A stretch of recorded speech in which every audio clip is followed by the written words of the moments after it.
What is going on, everybody? Welcome back, Dudes Who Bet Daily's second episode of the year. We got a banger for you here on a Thursday. No NFL tonight. That's coming up this weekend. But we are going to talk a little bit about the future awards markets. Before we jump into it, Papa Dude, what do you think of these future markets? Do you like betting these?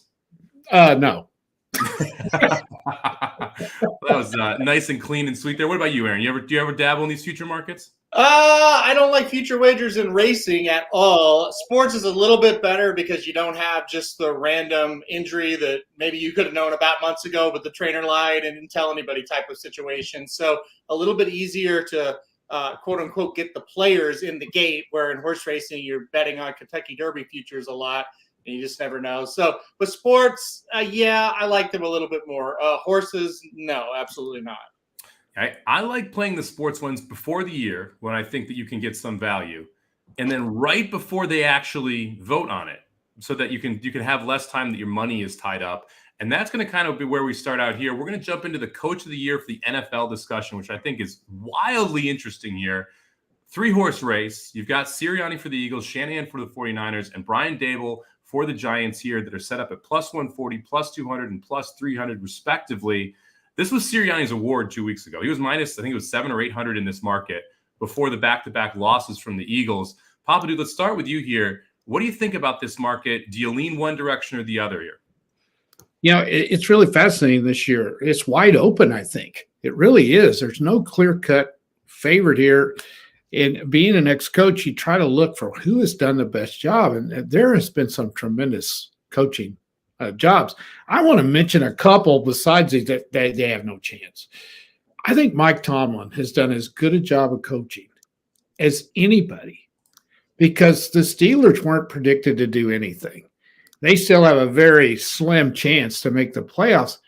He's done a great job. He is a great coach. He really is. And you know, the Steelers are so patient with coaches. They really are. So I like to throw his name out there. I think the guy at Green Bay's done a good job.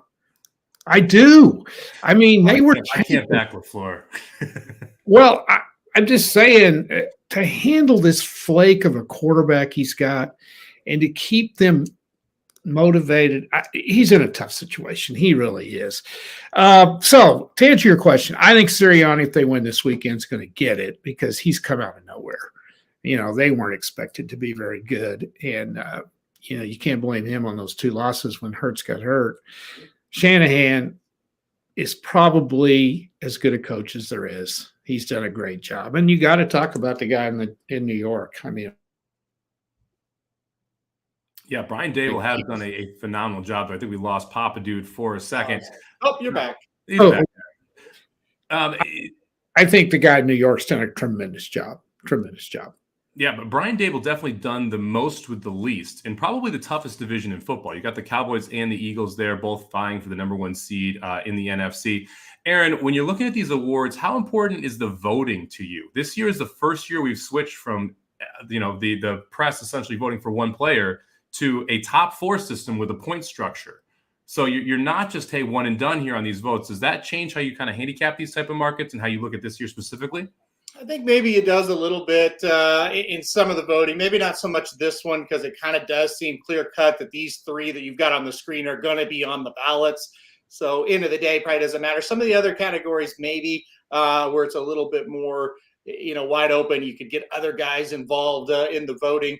I typically hate this kind of stuff, just like I hate the Eclipse Awards, because to steal a line from you, Somich, once you kind of see how the sausage is made, it kind of ruins it for you, right? And I would assume it's the same way with sports as it is in our industry, but I'll leave it at that. I think the Bull should get it, honestly. I really do. When you look at this roster, it's bad, and they're good. And I think he's done an incredible job. You could probably sit there and say the same thing about the Eagles. They did kind of come out of nowhere. And I'm no argument if he gets it, but I think the Bulls done an incredible job. I wouldn't go with Shanahan because I think he's got the best players out of the 3 teams that are listed on here. And that's not a knock on him. But when I look at coaching and a guy that's done a good job coaching, I look at the roster and say, okay, how good do I think this team is? And I look at the Giants and I think, they're trash, right? They're not, maybe not trash. They're like a 6-win team. This team's in the playoffs. Here's a big key. They fell significantly about mid season, and I thought they're done. They're going to lose every game. And look at what they've done. They've re-rallied. And now they're clear in the playoffs, week 18. It doesn't really matter what happens because they re-rallied and beat those teams that going into those games when they were falling, you thought, oh, I don't know. I like the Bowl a lot. I think he's done an incredible job. I'm not going to argue either one. Giants, Eagles, either coach, they've done a really good job. Yeah, when you talk about expectations, I mean, the Giants were 6 or 6.5, juiced to the under pretty much everywhere for a win total for the season. They are locked up into the playoffs going into the last week. I bet Dable this morning at plus 300. And the main reason was, first off, these awards are all about narratives, right? It's when does the media start talking about a certain coach, certain players, the momentum that they get. Well, Brian Dable's gotten all of that momentum with those back-to-back games against Washington and then absolutely blowing out the Colts and locking up this playoff spot where Sirianni has lost it because of those back-to-back losses as soon as Hurts came out. But what blew me away, I started to run the numbers. I don't see how Brian Dable isn't second on pretty much every single ballot. Because if you're voting for Shanahan, I think Dable is your second because you're talking about adversity, because that's Shanahan's big thing. Faced injuries, faced adversity. That's what Brian Dable faced. And when Sirianni did, he blew it. If you're talking about teams above expectation, and that's why you're voting for Sirianni, your second choice is Dable because he's the one who has outplayed expectations. If Dable gets 75% of the second place votes, that means that without first place votes, someone has to get 50% of the first place votes to be competitive, not to win, to just be competitive with him. I don't see how Brian Dable isn't second on the majority of the ballots. And if he is and gets anywhere from 10 to 20% of the first place votes, he could run away with this simply because of all those second place points. So because of the voting structure this year and because of the narrative right now, I think Dable at 3-1 should be your favorite in this market. And he's currently your third choice. Yep. I'm with you on that. I just think, again, I don't know if you can't leave him off a ballot, Yeah. and so maybe he gets a lot of third places that they don't vote him second, they get him third, and that helps us too. Yeah, I get it. So we'll see how that turns out. You don't have to tie your money up too long here. Voting in 3 days. They announce these throughout the playoffs. So fortunately, this isn't also like a 6-month tie-up, which is one of the things I hate about these future award markets. All right, let's jump into the bets for today. Let's start out here with the Toronto Maple Leafs minus 220 facing the Seattle Kraken. Seattle was a great story early. Kind of faded a little bit here. Total sitting at 6.5. Papa Dude, who you like tonight? Oh, this is a good one. I think Toronto wins tonight. The Kraken, I think, are going to stay competitive, but I think they're going to fall towards the 500 mark as we go along. I just don't think they can keep this up. Tough place to go in and play in Toronto, especially with the Leafs coming off a loss the other night. I think the Leafs get this one. I would be afraid to take the Kraken.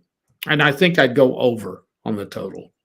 Yeah, I was a little interested in nibbling at this over, Aaron. Seattle's been scoring more than we expected. We saw Toronto against St. Louis put up 11 as the total there earlier this week. They're able to put the puck in the net as well. What are your thoughts on this one?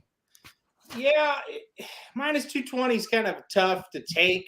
So you'd have to take, Toronto minus a goal and a half in most situations. I'm pretty comfortable with the over as well. One thing I've noticed about Toronto, I've been watching a lot, the goaltending is streaky, and that's kind of the worry. If you're going to take, Toronto minus 1.5, the goalie's not playing very well. It's tough to get to that number sometimes, especially against a team like the Kraken, who are still playing well, still hanging in there. I guess I would take Toronto if we're going towards a side, but if you're going to bet this game, I think the over probably is the best play. You did Toronto minus the goal and a half, right around even money. Is that more interesting to you? Not really. I just you don't trust that goalie. I don't. And you look at Toronto; they've been in some close games, and I don't know. I think at the end of the day they're going to win. I think you could find better bets than taking Toronto minus the goal and a half there. I would agree with you. All right, we're going to go to team we talked about a little bit last night, the St. Louis Blues plus 145 facing the Devils, who are playing a back-to-back, sort of. They didn't really have to try in Detroit last night and got the job done. They're minus 170. Total sitting at 6.5 here. Aaron, I mean, you got to say Blues big based on your thoughts, right? I went with the Devils in this game. The Blues without O'Reilly and without Tarasenko, it's going to catch up to them eventually. One theory I've had, guys, is maybe Tarasenko's really not doing us that much good. Maybe he's taking up a spot in the lineup up high in the lineup, and he's not really scoring like he used to. And maybe that's really not going to hurt us that much that he's gone. I do think O'Reilly defensively will hurt us a little bit. But you know what? He really wasn't scoring a ton either. We scored a bunch of goals in Toronto. I just kind of feel like the Devils are a better team than us. So I went New Jersey here. Would not be shocked if the Blues won. Got a big win in Toronto, and we'll see. But I think at the end of the day, the Devils get it done. It's interesting spot. Let the kids play, right? I'm not a huge fan of Tarasenko. His 90-foot game is not strong, not great in the defensive end. And if he's not scoring, he pouts, which is like my least favorite thing in an NHL player. If you're not doing your one thing, do other stuff. Don't just be angry about it. I'll nibble at the Blues at plus 145. As someone who's been against the Blues all year, I'll take a little nibble there on the back-to-back. New Jersey with their backup goalie tonight. Papa Dude, what do you think here? Well, I listened to what everything, and I don't think the problem is the front end of the Blues. It's the back end, and there ain't no change there. Their defense is pathetic, and their goaltending may be worse. And I'm sorry, Aaron loves Bennington, but I can't stand him. So I just think that's the issue. I don't think scoring is the issue. They've been putting the puck in the net. How many times have they scored 3 and 4 goals and they get beat? You can't do that in the NHL. You can't. No. And they almost lost last night or the other night. They scored 5 goals. They had a 5-3 lead. I don't know how they won. And I just feel like that's the problem. And the Blues are strapped at goaltending, and there is nothing they can do about it. There's absolutely nothing they can do about it. If Bennington doesn't start playing well, it doesn't matter who's in front of him. And a lot of it's not him. I'm not going to blame him completely. They got a big joker back there with number 55 on his jersey that needs to go. He needs to go. I know he gets the puck out of the net and he does or out of the zone and he does some things, but he's just not fit. We just don't have any physicality on the back end. That's my problem with the Blues. I just don't see any changes coming until we address the issue on the back end. And Bennington may get going. He might. He's that way. But we got to get better on the back end. That's the way I see it. I have no idea how the 3 went off at 15-1 at Gulfstream. We'll get to there in a second. That's the first race of the day. Jose Ortiz controlling it up front. Hopefully, we can go gate to wire there. We'll talk about horse racing in a second. I see all the comments. We will get there, I promise. All right, Canada minus 2.5 in the gold medal game against our Czech Republic, who cashed yesterday, plus 2.5, minus 140. Total sitting at 7. Aaron, you're our under 20 guy. Who you got? Listen, this Canadian team is dynamite. I'm sorry. I don't think they're going to get beat. I know you love the Czech Somich, but I can't go against Canada. They were so good. We started so good in that game last night. I thought, all right, we're going to get it done or at least make this competitive. They blew us out of the building. I mean, it was unbelievable. Canada, for me, I think they get it done. I think the Czech can keep it close. I want this line to keep moving. This was minus 1.5 to start the day. I think you're going to get like plus 2.5. If this gets to plus 2.5, plus 110, I'm interested. Not really interested at the minus 140. I think that's a little bit too big of a number. Papa, Dude, any thoughts here? So that's 2.5 goals? Yeah, 2.5 goals. I would be interested in that too, but like you say, minus 140, I don't think so. So if that changes, that's a lot of goals. It's a lot of goals. This puck drops at 6:30 Eastern. The Czech beat Canada in this tournament, in the round robin as well. So just to keep that in mind. Let's go to one college basketball game before we get into horse racing and the best bets here. Purdue, number 1 in the country, goes into Ohio State and is catching a 1.5 here. Total sitting at 138.5. Papa Dude, we'll start out with you since, you and I took Missouri and Aaron was Arkansas big. And who covered? Missouri by 1. All right, Papa Dude, who you got? I have went round and round on this one. I have. I've seen Ohio State some. I'm not real impressed with them, but Purdue's one of those teams that they're not the number 1 team in the country. I don't think they're tough. They're physical. They're good. I've went round and round with it. I don't think I picked my bet early this morning, then I changed it. I don't think Ohio State's that good, so I'm going to go with Purdue tonight to win the game. I wouldn't be surprised if Ohio State wins, but I think Purdue's too physical for them. I think they're going to bounce back. They got beat the other night at home to Rutgers, and I think they'll bounce back tonight. So I changed my pick, and I went with Purdue. Not so fast, my friend. I anytime you give me these short-priced or short favorites or short dogs at home in conference when they are I'm not going to say clearly the worst team, but definitely not as talented. Give me the short-priced home team every time. Good theory.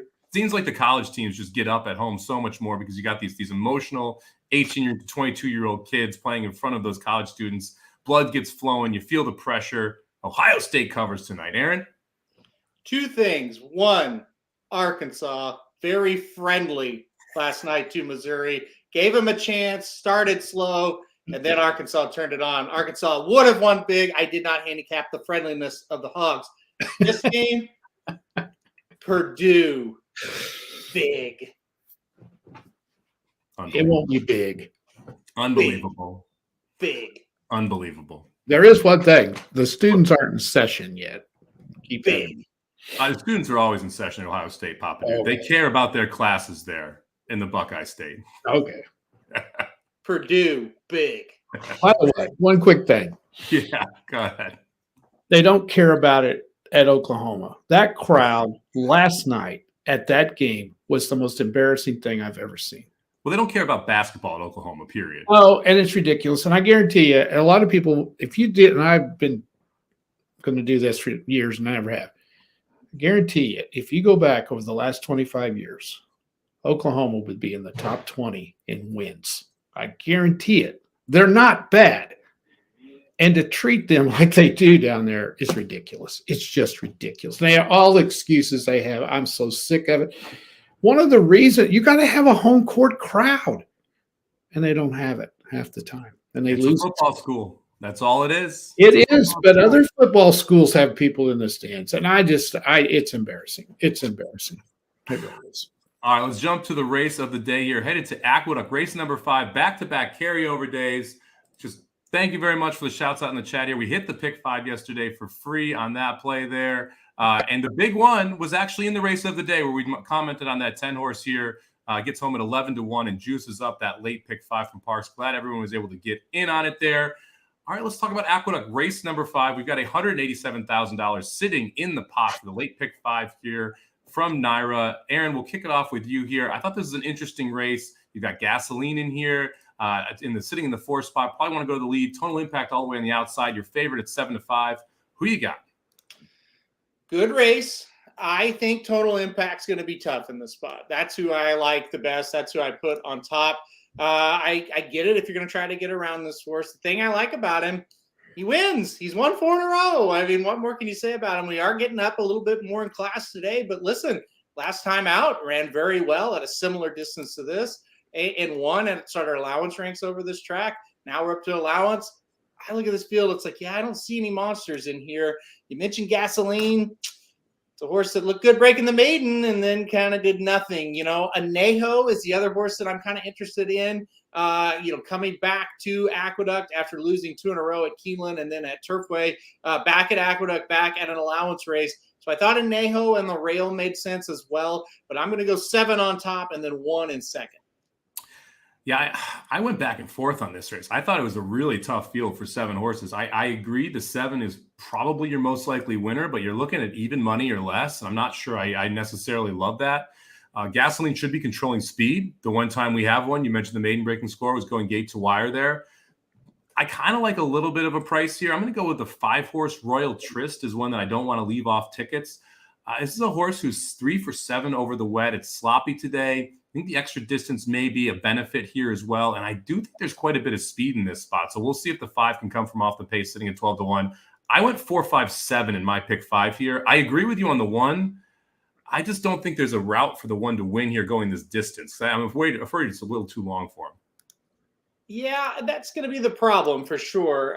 Does have Doug O'Neill on his side, though, Somich. Does have that. And we are in New York. And, we'll see what happens with that comment. But I think the 1 can show up and run a pretty decent race here.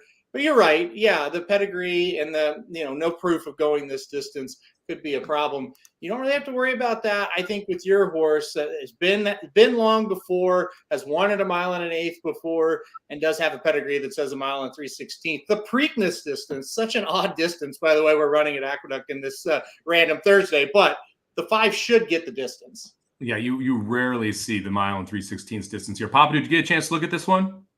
I'm going with the winners. I always go with winners. 4 in a row, total impact for me. And this is a spot where I think you want to, if you really like total impact, you probably single here, because the last race of the sequence is a absolute train wreck of a maiden 25. I mean, it's a dart throw type race where you're trying to pick who is going to improve in that spot. I didn't think the first race of the sequence was very easy either. 10-horse field, absolutely wide open from the maiden perspective. Aaron, what do you think looking at this sequence?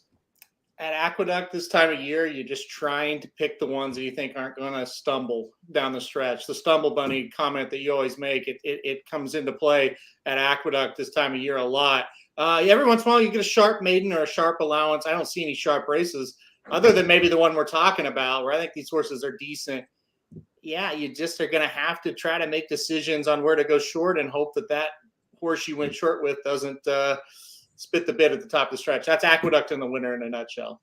Yeah, the jockey colony also leaves you something to be desired when looking through these races. Not great. And I would also watch the first 2-3 races, because there are strong track biases this time of year at Aqueduct. You never know until they run it. Sometimes that rail is absolutely dead when that track is wet. So keep an eye on that before the big sequence begins. Yeah, 3 races going a mile and 8 or mile and 3/16 or further in the sequence as well. So it's absolutely, I'm sorry, mile and 1/8 or further in the sequence as well. So it's just a wild 2-turn affair there at Aqueduct today. All right, let's jump into the best bets here. We'll kick it off with Magic, who was supposed to be here, but his dog is sick because someone in his family is always sick. He's here. Hi. Oh, hey, Magic. There he is. How's the dog? Oh, they're fine. They just had booster shots. That's all. They're good. Oh. All right. Well, that's nice. And he's paused. Beautiful. This is how we do it this show, right? All right, Magic. We'll see if he's able to join back in here. Magic taking the Mavs. He froze. Yeah, he froze right there. Just like I kind of like. Let's put him back in for the frozen Magic. I like the frozen. I love this pick too. And he's froze again. Unbelievable. All right, so Magic taking the Mavs plus 3.5. One of the worst teams against the spread, but when they're catching, I think it's 3 or 3.5 or less, something like that. Magic told me they're 5-2-1. Yeah, worst overall ATS team in the entire NBA, but they're 5-2-1 when it's 3.5 or lower. You think Doncic is able to keep it close tonight against the Celtics? Papa Dude, you said you like this one? I did. I almost took them. I did. I've been getting bit by these teams that play bad one night and then come back the next, and Boston was awful in Oklahoma City the other night. And so that scared me off, but I like the Mavs also. Good pick. He's back. He's back. I'm blaming the storms that's happening outside. It's like for LA levels, this is like historic what's happening out there. Yeah, rain and internet in LA, not good. Rain and driving and internet don't work well when it's raining, and he is frozen. One more time. All right, Aaron, you can't deal with it. All right, I'm going to go to my best bet here. I'm going to play a 3-team moneyline parlay. Give me the New York Rangers headed into Montreal. Montreal has officially started tanking for Connor Bedard. I don't think they're going to lose to the Rangers. We've got the Hurricanes, who are hosting the Predators tonight. The Hurricanes, wildly better, also 12-3-1 at home. They get the job done. And then finally, we'll close it out with the Denver Nuggets, the best home team in the NBA, 14-3, taking on the Los Angeles Clippers. I love what Jokic has been able to do this year. He's a blast to watch there offensively. And this Denver team is very, very good. I think they're a real threat to get out of the West. Give me the Nuggets, the Hurricanes, the Rangers, moneyline parlay, plus 223. Papa Dude, who's going to ruin it for me? The only one I would be afraid of is the Nuggets, and they should win. The Clippers are inconsistent. That is a great parlay. You've done your homework. I like this one. I was moving around quite a bit on this one because I wasn't sure how to get that price, and I almost thought about throwing Canada in here at one point, but we ended up with these 3. Aaron, who's going to kill me? Nuggets, big. Rangers, big. Carolina, it's going to get close. No. This is one of those where I'm confident going in. I'm sure I'll have to sweat at least one of the 3. Predators, close game. Carolina wins 5-4. Close. I'm fine with Carolina winning 5-4. It's the losing 5-4 part that would suck. Apparently, get close. Aaron loves the over 6 there if he thinks they're going to put up 9. So maybe some alt overs in the Hurricane Predators game there out of Aaron. All right, Aaron, give us your best bet of the day here. All right. Well, I really like the one in the fourth race at Gulfstream Park today. I wanted to play this horse to win. We kind of talked about it, and I'm just a little bit worried that there's a chance it could be even 1-5, 2-5. So I wasn't going to do it. So we ended up going to 1-3 exacta straight here. We'll do this. I'll talk about the one first. Anna's Gun is the one for Chad Brown. On debut at Aqueduct last time out, second, only beaten 3/4 of a length. The winner of that race came back and finished second in a stakes at Laurel Park. The third place finisher in that race came back and won. So I do like Anna's Gun a lot in this spot. I think she is the one to beat. I think she'll get out to the front and never look back with Irad aboard. I do like the 3 for Todd Pletcher in second. I'll just play this 1-3 exacta straight. Hope to juice up a little bit of value on the big favorite here. You know, the Pletcher horse has 3 starts. Getting better with each start. I don't think the horse is quite good enough to beat my top choice here, but I do think she's a clear second. So 1-3 straight exacta. 1-3 straight exacta. I like it here. This is actually my cold picks as well. So I think the 1-3 is good here. What price do you want on this exacta? Because I think that's going to be interesting. I'm not sure you're getting more than 3-1 here. I was going to say 5-2. I think that's probably what it's going to be. I am very realistic here because you look at the rest of the field and it's not much. But I would take 5-2. I would even take 2-1 on this exacta because I hate everybody else in the field, but these two. My biggest worry is it'll flip and it'll run 3-1. But I just think Chad Brown second out. You're going to get improvement, and the horse is probably good enough to win it, even if she doesn't improve much. So that's kind of why I'm leaning towards this 1-3. Like I said, it's not going to pay a ton, but you know what? If it pays 2-1, I'll be pretty happy. Take it there. Yeah, well, the one also Lone Speed here, which is a huge part of this. You got the best horse who should be loose on the lead, should be able to get the job done. John, what's up, man? Welcome back. Glad you're joining us here. We're not knocking the jockeys. We're just saying the colony got a lot worse. Once you lose both Ortiz's, Saez, Rosario, they all go to Florida. It leaves a bit to be desired when you watch Aqueduct after watching Belmont and Saratoga all fall. Isn't that right, Aaron? Well, some people have trouble with facts, and that is a fact. The jockey colony in Aqueduct is not as good as it is when they're at Saratoga and Belmont. Yeah, and same thing happens at Gulfstream once those same guys leave and head back up north, because then you're left with when you take 4 of the top 8 to 10 riders out in North America from a colony, you're going to have a worse one. All right, thank you very much, everybody, for joining us here today. Let's go over the best bets here before we sign off. We've got Papa Dude taking the – yeah, go ahead, Aaron. Did Papa Dude talk about the Hoosiers? No, he didn't. Oh, geez. That's okay. I'm kind of glad you left me out on this one, but I'm telling you. Go ahead, Papa Dude. Talk about the Hoosiers. I'm not slighted at all. I like Indiana tonight. Iowa has just been awful, and they've lost 3 in a row, 2 of them on the road, but they lost to Nebraska. The doormat of the Big Ten. Usually they're a little bit better this year, but still they lost. They lost at Penn State, and they had a horrible home loss to Eastern Illinois. Their coach is on leave for stress or anxiety or something. So unless they bring Kirk Ferentz in tonight to coach, I think Indiana's going to win this game. But I'm just jinxed right now. So I've been bit so many times on games that I think are obvious. I think this is an obvious one. I think Indiana's better. And I was playing awful. And Indiana's come back and won a couple. I just think they're better. I like the point spread. I think they're going to win. So I'm going with the Hoosiers tonight. It's wild. I've never seen an Iowa game total at 153 in conference. Just a massive number for an in-game Iowa team. It actually moves the ball up and down the court now. Usually, I remember like the 120 totals back in the day. Mm-hmm. Yeah. So we'll All see. Right, Aaron, real quick, any preps for the Derby this weekend? 2 big preps coming up. The Jerome on Saturday at Aqueduct. I believe that preview is up on the website right now. I think Magic got that one posted yesterday, so you can check out the Jerome preview. And then also the Sham will be Sunday at Santa Anita. Big race there as Derby preps as well. Those are the 2 official ones. One more you need to watch. It's race, I believe it's either 8 or 9 at Gulfstream Park on Sunday. It's an allowance with a lot of horses that have the potential to jump up to a prep next time out. So those are the 3 key races you need to pay attention to on this weekend. Like I said, that allowance race Sunday at Gulfstream Park could have a couple of good ones, and then the Jerome and the Sham. Make sure you're checking out YouTube.com/Racing Dudes for previews of all the major stakes races every single weekend. We'll cover every Derby prep leading up to the Kentucky Derby here. So make sure you're checking out that as well. I'm sure we'll talk about some of those races over the weekend right here on Dudes Who Bet Daily. We'll be back same time, same place, Friday, Saturday, and Sunday this week. We got some NFL action, some good Derby action, as well as some college basketball. Papa Dude, what you got for me?